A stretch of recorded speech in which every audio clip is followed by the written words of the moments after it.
ರಾಜ್ಯದಲ್ಲಿ ಜನರನ್ನ ವಂಚಿಸುವಂತಹ ಪ್ರಕರಣಗಳು ದಿನದಿಂದ ದಿನಕ್ಕೆ ಜಾಸ್ತಿ ಆಗ್ತಾನೇ ಇದೆ. ಅದರಂತೆಯೇ 10 ವರ್ಷದ ಹಿಂದೆಯೇ ಧಾರವಾಡದಲ್ಲಿ ಬಹುಕೋಟಿ ವಂಚನೆ ಪ್ರಕರಣ ಬೆಳಕಿಗೆ ಬಂದಿತ್ತು. ಬಳಿಕ ವಂಚಕರನ್ನ ಬಂಧಿಸಿ ಅವರ ಆಸ್ತಿಯನ್ನು ಕೂಡ ಕೋರ್ಟ್ ಆದೇಶದ ಮೇರೆಗೆ ಸರ್ಕಾರ ವಶಕ್ಕೆ ಪಡೆದಿತ್ತು. ಈಗ ಹಣ ಕಳ್ಕೊಂಡವರಿಗೆ ದಾಖಲೆ ನೀಡಿದ್ರೆ ಅವರಿಗೆ ಹಣ ವಾಪಸ್ ನೀಡೋ ಹೊಸ ಭರವಸೆ ಸಿಕ್ಕಿದೆ.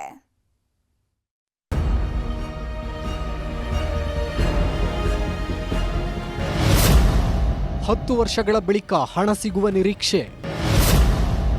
ವಂಚಕರ ಆಸ್ತಿ ಜಪ್ತಿ ಮಾಡಿ ಹಂಚಲು ಆದೇಶ.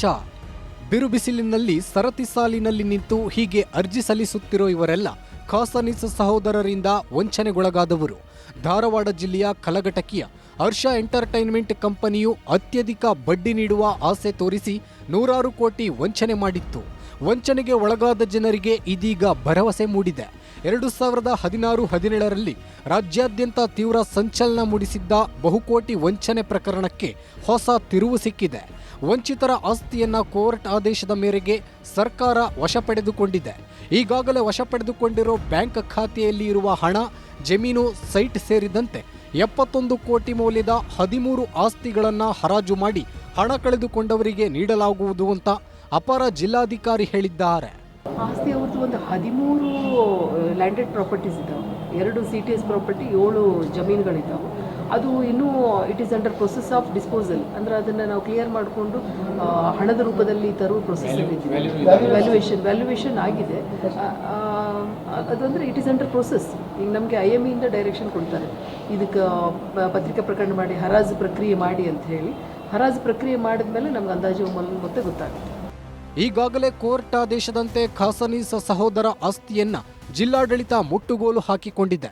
ಹಣ ಕಳೆದುಕೊಂಡವರಿಗಾಗಿ ಧಾರವಾಡ ಜಿಲ್ಲಾಧಿಕಾರಿ ಕಚೇರಿಯಲ್ಲಿ ಒಂದು ಕೇಂದ್ರ ತೆರೆಯಲಾಗಿದೆ. ಇಲ್ಲಿಗೆ ನಿತ್ಯ ನೂರಾರು ಜನರು ಬಂದು ತಮ್ಮ ದಾಖಲೆಗಳನ್ನು ಸಲ್ಲಿಸುತ್ತಿದ್ದಾರೆ.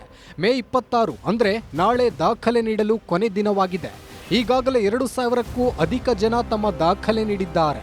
ಕಳೆದ 10 ವರ್ಷಗಳ ಬಳಿಕ ನಮ್ಮ ಹಣ ನಮಗೆ ಸಿಕ್ಕರೆ ಸಾಕು ಎನ್ನುತ್ತಿದ್ದಾರೆ ಜನ. ಭಾಳ ಸಮಸ್ಯೆ ಆಗೈತೆ ಸರ್. ಈಗ ಒಂದು 10 ವರ್ಷ 11 ವರ್ಷ ಆತ್ರಿ. ಹಾಂ, ಸಾಲ ಅದು ಮಾಡಿ ತುಂಬೇವ್ರಿ ಇದನ್ನು ನಾವು. ಹೊಲ ಫಲ ಮಾರಿ ಬ್ಯಾಂಕ್ನಾಗ ಇಟ್ಟಿದ್ದು ರೀ. ಕೊಡಲಿಲ್ಲ ರೀ.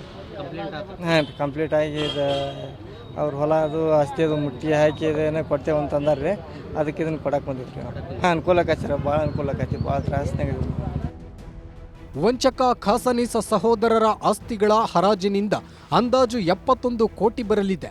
ಹೆಚ್ಚು ಬಡ್ಡಿಯ ಆಸೆಗೆ ಲಕ್ಷ ಹಣ ಹೂಡಿಕೆ ಮಾಡಿ ಮೋಸ ಹೋದವರಿಗೆ ಈಗ ಸರ್ಕಾರ ಎಷ್ಟು ಹಣ ಕೊಡುತ್ತೆ, ಯಾವ ಪ್ರಮಾಣದಲ್ಲಿ ಹಂಚಿಕೆ ಮಾಡ್ತಾರೆ ಅನ್ನೋದನ್ನ ಕಾದು ನೋಡಬೇಕಿದೆ. ಮಂಜುನಾಥ ಎಡಳ್ಳಿ, ನ್ಯೂಸ್ 18 ಧಾರವಾಡ.